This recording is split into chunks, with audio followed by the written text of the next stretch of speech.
వీడియోలో మనం ఫోబియాస్ అనేవి ఎలా వస్తాయి, ఎందుకు వస్తాయి అని తెలుసుకుందాం. లాస్ట్ వీడియోలో ఫోబియా అంటే ఎక్సెస్ ఫియర్ కానీ ఎక్సెస్ యాంగ్జైటీ అని తెలుసుకుందాం. సో ఈ వీడియోలో ఫోబియా ఎప్పుడు స్టార్ట్ అవుతాయని తెలుసుకుందాం. మోస్ట్ ఆఫ్ ది ఫోబియాస్ అనేవి చైల్డ్హుడ్లో స్టార్ట్ అవుతాయండి. ఎలా స్టార్ట్ అవుతాయంటే బిలో 5 years పిల్లలకి మనం ఎంత మంచి ఎక్స్పీరియన్సెస్, పాజిటివ్ ఎక్స్పీరియన్సెస్ ఇస్తామో వాళ్ళంతా ధైర్యంగా పెరుగుతారు. కొన్ని నెగిటివ్ ఎక్స్పీరియన్సెస్ వల్ల ఈ ఫోబియాస్ కానీ యాంగ్జైటీ కానీ స్టార్ట్ అవుతాయి. 2 ఎగ్జాంపుల్స్ మనం ఇక్కడ డిస్కస్ చేసుకుందాం. ఫస్ట్ ఎగ్జాంపుల్ వచ్చేసి, ఒక పాప స్టెప్స్ మీద నడుచుకుంటూ వెళ్తూ అన్ఎక్స్పెక్టెడ్గా కింద పడింది అనుకోండి.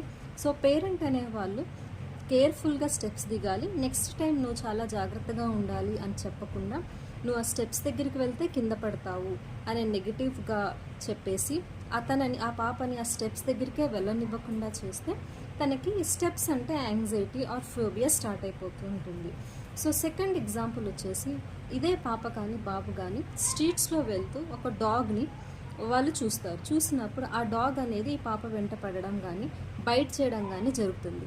కానీ పాప కానీ బాబు కానీ ధైర్యంగా ఉండి second time or third time కూడా అలాగే వెళ్తూ ఉన్న ఈ డాగ్ అనేది మళ్ళీ వాళ్ళ వెంట పడుతున్నప్పుడు ఈ పాపకు కానీ బాబు కానీ ఏమర్థమవుతుందంటే, so dogs are dangerous, every time కూడా డాగ్ నా వెంట పడుతుంది కాబట్టి డాగ్ని నేను అవాయిడ్ చేయాలి. సో డాగ్ని చూసినప్పుడల్లా తనకి ప్యానిక్ స్టార్ట్ అవుతుంది, అంటే యాంగ్జైటీ స్టార్ట్ అవుతుంది.